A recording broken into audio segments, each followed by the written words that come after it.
Sa gabing iyon, ang amoy ng lupa na binagong ulan at usok ng nakaapong kawayan ay sumingaw sa hangin at tumigil sa mga sulok ng maliit na baryo. Ang mga kulambo ay natutumbaso sa hangganan ng bintana at ang tunog ng mga kuliglig ay parang mga daliri na nagbibilang ng segundo. Si Lila, 11 anyos, hindi makatulog.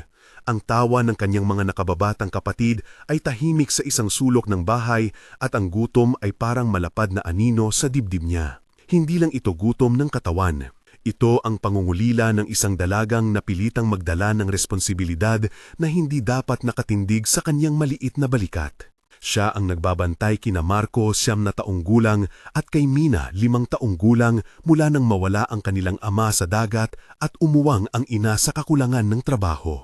Alam niya bawat tunog sa bahay, ang pag-uga ng bubong, ang pagkiskis ng kahon ng asin, ang lamig ng sopa na tinulugan nila sa gabi.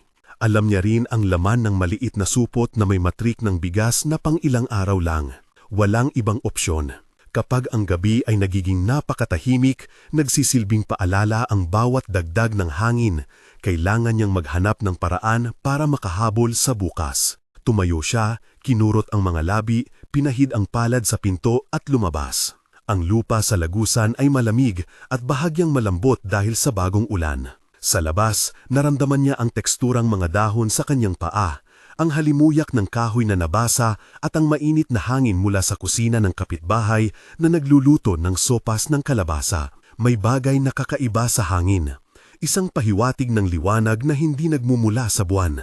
Sa gilid ng gubat, isang maliit na kinang ang kumikindat, tila dahon na ginta na nanatili sa isang sanga. Habang lumalapit, may malumanay na bulong na parang sinaunang awit at isang aninong nag-usli sa pagitan ng mga ugat. Lila, sabi ng tinig na parang sinasambit ng lupa at ng hangin ng sabay. Siya ay huminto, puso tumibok ng mabilis.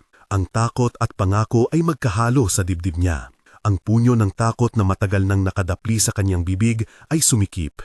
Ang emosyon na gumabay sa kanya ay proteksyon. Hindi siya natatakot lang para sa sarili. Ang takot niya ay pag-iwan sa mga kapatid.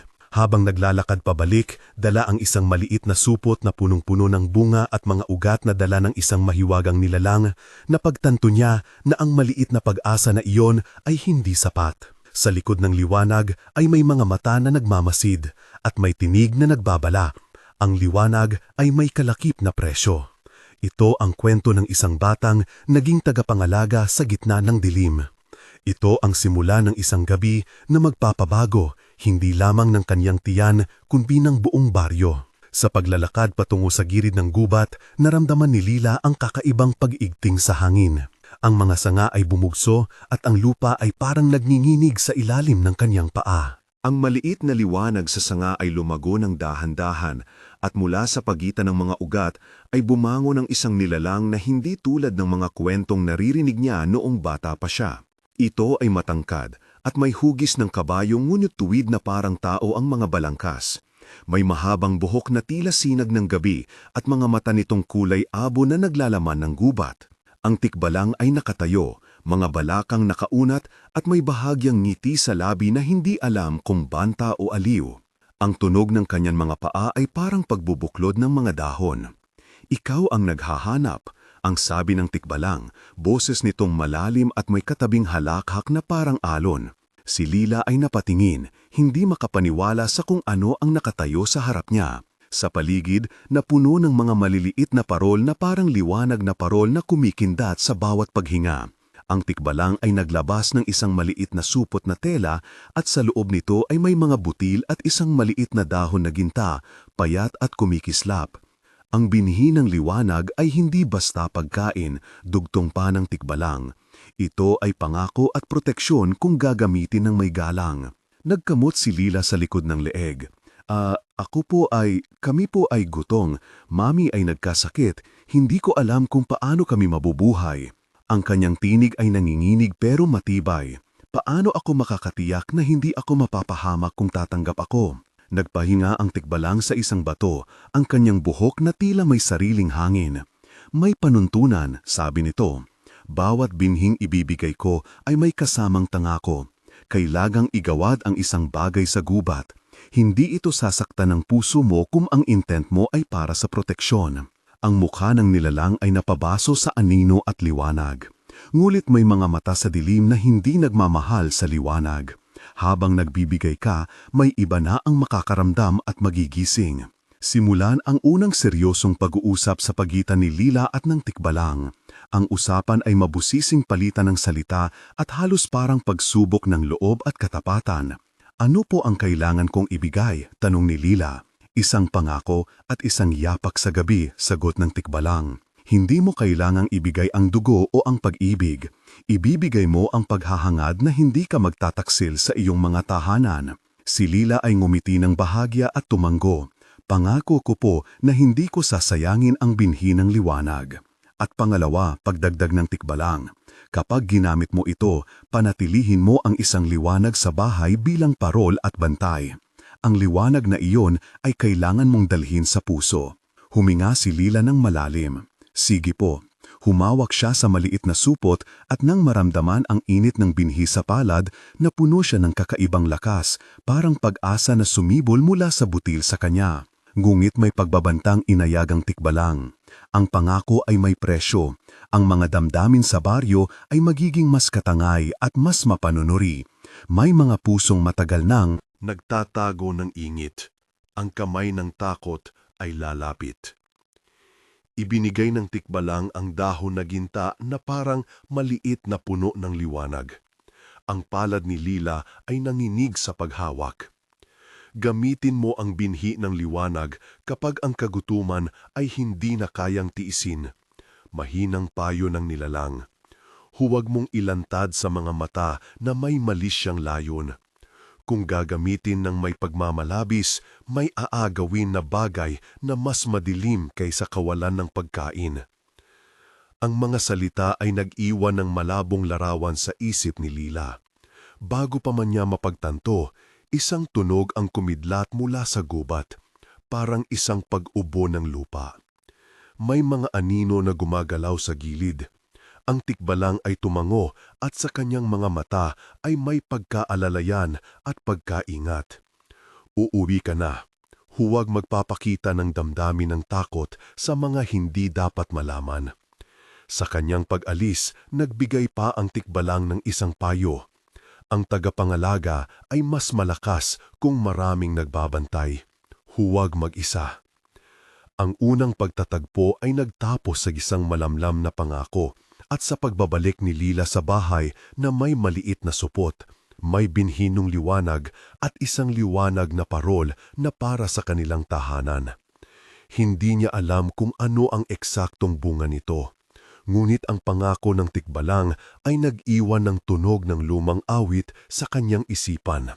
Nabalot ng pagkakagulat at pag-asa, pinilit niya ang sarili na mag-imbak ng lakas para sa araw na susunod.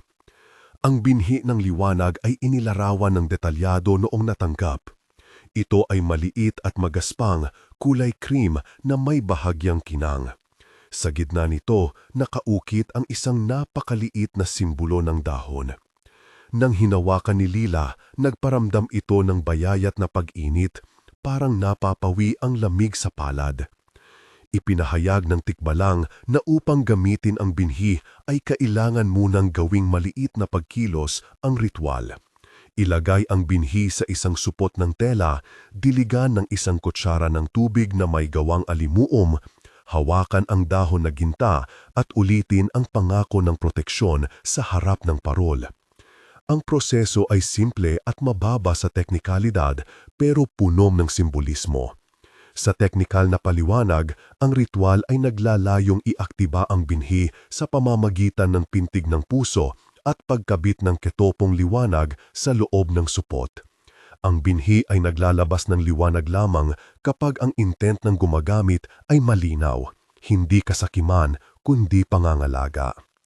Ang paliwanag ay humigit kumulang 250 hanggang 300 karakter ang haba at nagbigay ng tiyak na hakbang kung paano hindi sira ang pagkaaktiba ng binhi. Bumalik si Lila sa bahay, dala ang maliit na liwanag. Si Marco at Mina ay gising at sumalubong. Ang mukha nila punong-puna ng pagkagutom at pagod. "Lila!" sigaw ni Marco, "may dala ba?" Si Mina ay tumingin ng malaki ang mga mata. Ipinaliwanag ni Lila sa pagitan ng maliliit na paghinga at pag-iyak ni Mina na may dala siyang pagkain at isang maliit na kariktan na maaaring magbigay ng liwanag. Napuno ang puso niya ng isang bagong pangako. Ngunit bago pa, May mailatag ang mga butil, may kakaibang kislap sa bintana at ang hangin ay tila lumamig ng bigla. Sa labas, may mga anino na tila kumakatok sa mga pinto ng kapitbahay. Ang gabi ay gumimbal ng unang beses. Sa susunod na umaga, may kwento agad sa palengke. Si Aling Hosa, ang tindera ng kanin, ang unang nakarinig ng kakaibang pag-iyak at pag-aalala. Si Mang Tomas, ang mangingisda, ay nagulat nang makita ang mga bakas ng paa sa gilid ng ilog, mga malalim at malalaking kuskos na hindi yari sa tao. Si Kuya Ben, na kailangang pumasyal para kumuha ng gamot, ay nagulat ng pakiramdam na may sumusunod sa kanya.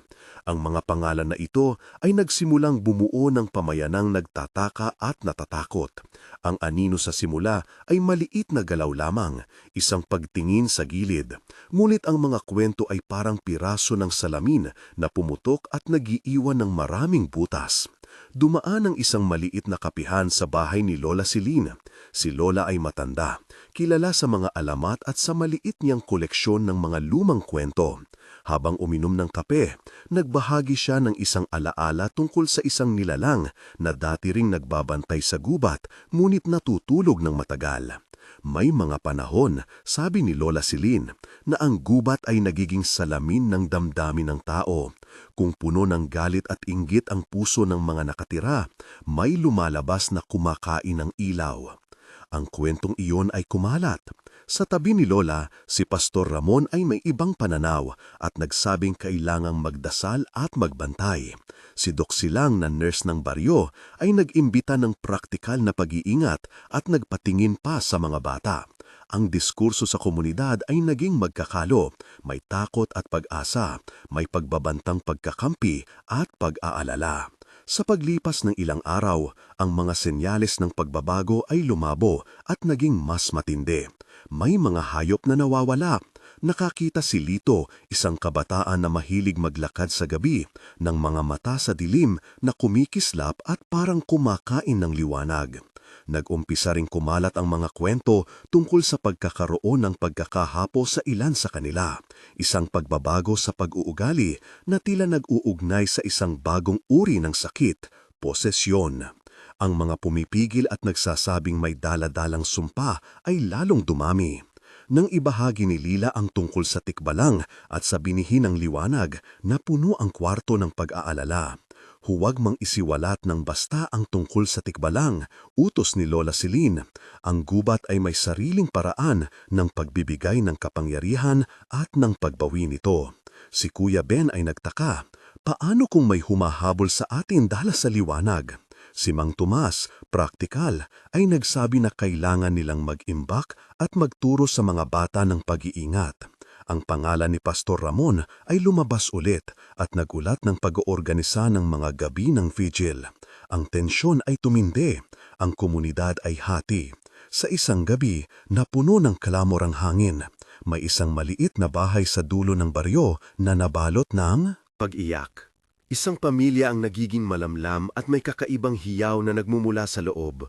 Isang tinig na kakaiba na parang iba ang nag-uusap sa kanilang bibig. Ang pangyayaring ito ang unang tunay na pag-atake. Ang isang tao, si Dario, isang magsasaka, ay nagising sa gitna ng gabi na parang may naglalakad sa kanyang dibdib. Nawala ang kanyang sigla. Nagmura siya, kumilos ng hindi niya sinasadya at muntik ng makasakit ng kanyang anak. Ang pangyayari ay nagdulot ng takot na hindi mapigil. Ang panggigipit ng kamay ng takot ay kumapit sa puso ng baryo. Ang unang matinding labanan ay sumunod. Ipinadala ni Lila ang binhi ng liwanag sa loob ng maliit na supot na itinuro ng tikbalang. May ritual na ginawa kasama si Lola Celine at Doc Silang bilang tagapangalaga ng proseso.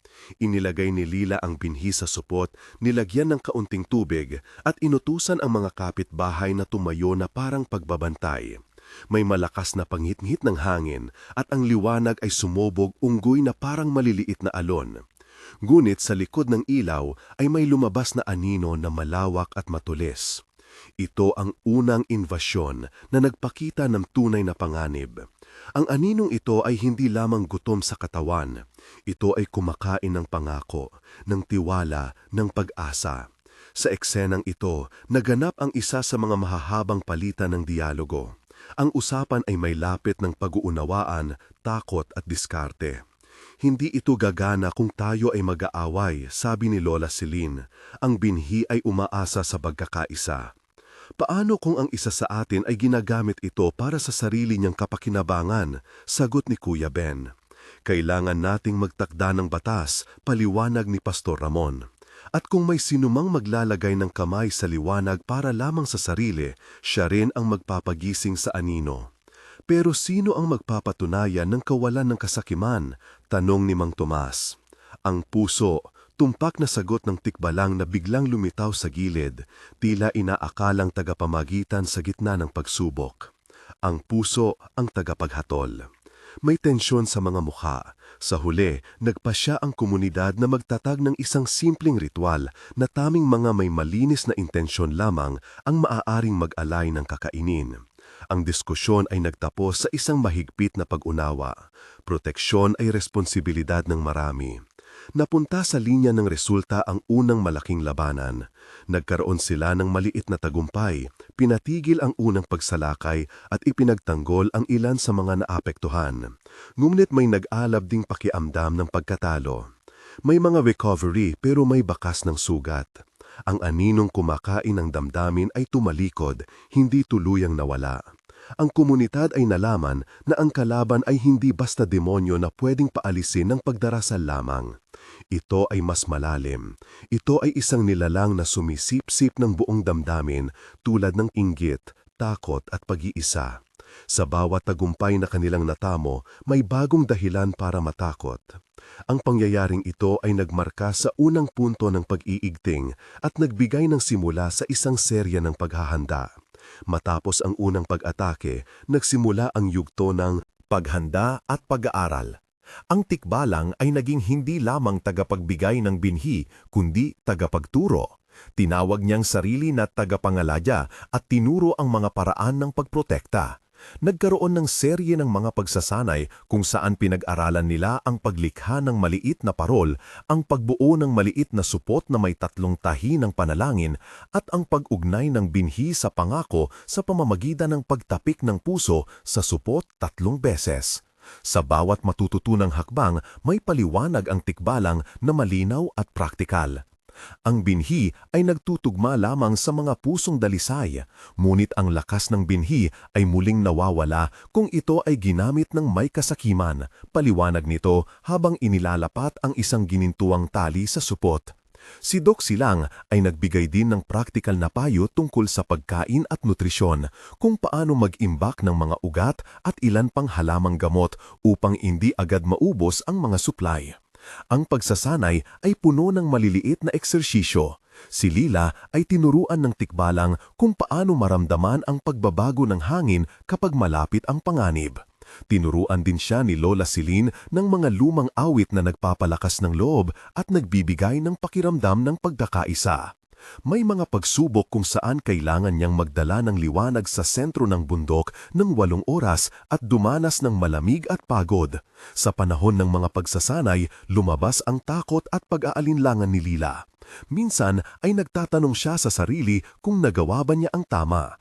Ang mga tanong na ito ay pinatatag ng mga pangungusap ng mentor at ng mga kapitbahay.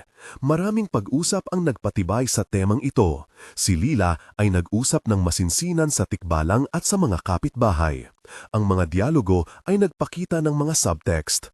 "Bakit mo ako tinulungan?" tanong ni Lila sa tikbalang isang gabi. "Dahil sa gubat ay may alaala ng pagkakaibigan," sagot ng tikbalang. Minsan, ang gubat ay nagsisilbing testigo ng tapang at kabutihan. "Hindi ako bahagi ng inyong mundo, ngunit naiugnay ako sa inyong puso." Sa tagpuring ito, pinuno ng pag-asa ang puso ni Lila at nagsikap siyang pag-igihin pa ang kanyang kakayahan. Ang proseso ng pag-aaral ay nagbigay ng mas konkreto at teknikal na paliwanag sa mga ritual at sa paggamit ng binhi. Ang paliwanag ay may 350 hanggang 350 karakter na sumasaklaw sa kung paano may iwasang masira ang binhi at paano itinatakda ang proteksyon para hindi ito magamit ng may masamang layunin. Ang teksto ay malinaw, regular na inspeksyon, hindi paggamit sa pribilehyo at ang pagtalima sa simpleng pag-aalay bago gamitin ang liwanag. Habang tumatagal, naging malinaw na ang banta ay hindi lamang tumutok sa iisang bahay. Ang komunidad ay nagsimulang makaranas ng mas maraming insidente. Si Mara, anak ni Aling Rosa, ay nagkaroon ng kakaibang pagkahilo. Si Lito naman ay muntik nang mawalan ng malay sa gitna ng kalsada. Ang kanilang mga pangalan kasama nina Pastor Ramon, Kuya Ben, Mang Tomas, Lola Celine, Doc Silang at Dario ay paulit-ulit na lumilitaw bilang mga boses sa mga usapan at desisyon. Ang pangyayaring Ito ay nagpalawak ng damdamin ng kolektibong pagkabahala. May mga debate tungkol sa etika, hanggang saan dapat ibuhos ang liwanag upang maprotektahan ang karamihan at hindi lamang iilan. Sa isang gabi na puno ng ulan at pag-ulan ng kung ano ang parang mga dahon, naganap ang ikalawang matinding tensyon. May 3 magkakasunod na pag-atake sa loob ng 1 linggo. Ang bawat isa ay mas brutal. Ang unang sandali ng tensyon ay nangyari nang ang anak ni Kuya Ben ay biglang naglakad ng walang pakiramdam at tumakbo sa gitna ng dilim. Ang komunidad ay nagtipon-tipon. Ang pangyayaring ito ang nagpakita ng panganib na maaring kumalat ng mabilis at walang pinipiling biktima. Ang eksenang iyon ay humigit kumulang 600 karakter na puno ng pangyayari at emosyon.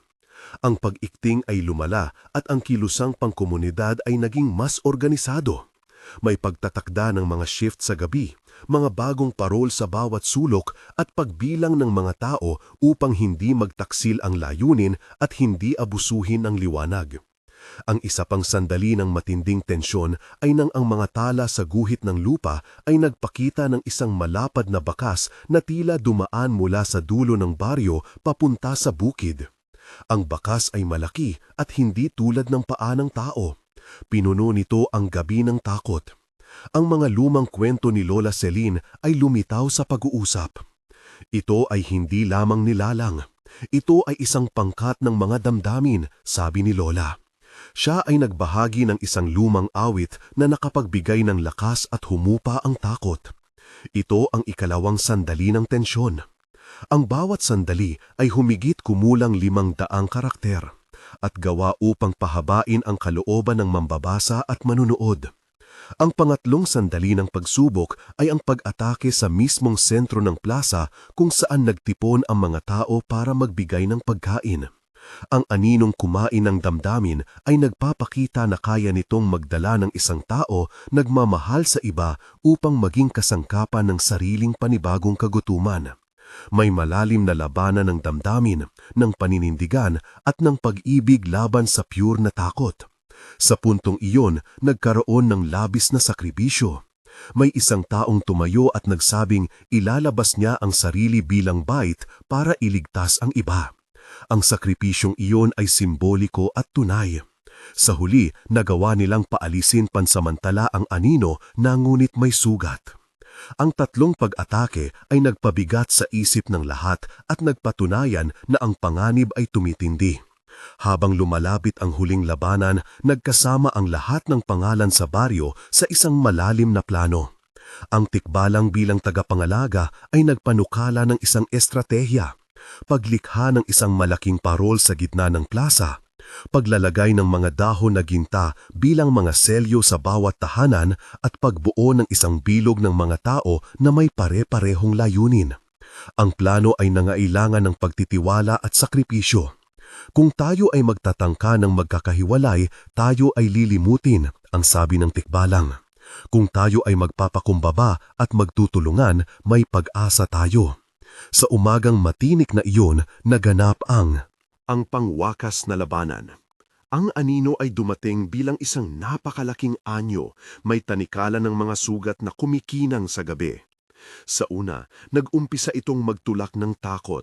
Nagpapalitaw sa puso ng bawat tao ang iba-ibang emosyon, mula sa inggit hanggang sa pangungulila. Ngunit dahil sa pagigting ng plano, ang komunidad ay nakaayos. Si Lila ang nasa unahan at pinanghahawakan ang malaking supot na may binhi ng liwanag. Kasabay ng tigbalang at ng ilang matatapang na kasama, tulad ni na Kuya Ben at Mang Tomas. Si Lola Celine at Doc Silang ay nagtatag ng linya ng suporta. Ang bawat isa ay may tungkuling humawak ng maliit na dahon ng ginta bilang selyo. Ang katahimikan bago ang labanan ay malalim. May mga monolog na pumapasok sa isip ng bawat isa. Ang kanilang mga kwento, ang backstory ni Lila na bumalik sa alaala, ang pagkamatay ng ama, ang paghihirap ng ina, ang pagkabata na pinutol ng responsibilidad, lahat ay nagbigay ng dahilan para magtagumpay. Ang labanan sa pagitan ng liwanag at anino ay hindi lamang pisikal. Ito ay emosyonal at espiritual. Sa gitna ng pagsubok, may malakas na pagpalit ng dialogo na puno ng subtext at pangungusap na naglalantad ng tunay na motibasyon ng bawat isa. Ngayon ang ating oras, bulong ng tikbalang. Huwag tayong magduda. Hindi kami magpapatalo, sagot ni Lila. Ang sandali ng pag-ambo ng liwanag ay nagdulot ng isang malakas na pagsabog. Ang binhi ay lumiwanag ng lubos. Ang mga dahon ng ginta ay nagningning bilang parol at parang isang parol na nagpapatudlo ng liwanag sa bawat puso. Ang anino ay umiling, parang tinalo ng isang bato. Ngulit hindi pa ito sapat. May naganap na isang personal na sakripisyo. Ang isang kilalang pangalan, si Dario, ang nagsakripisyo ng kanyang sarili upang may ilabas ang anino mula sa loob ng karaniwang kasuklam at suklam ng nakaraan. Ang sakripisyong iyon ay hindi natapos sa pagkalipol ng anino. Nagkaroon ng pagkabigo. Ang anino ay naipit ngunit hindi tuluyang nawala. Sa huli, ang banismo ay naganap ngunit may pakiramdam na maaaring bumalik pa rin ang panganib. Ang dialogo sa oras na iyon ay umiikot sa katotohanan ng pag-ibig at pagpapatawad.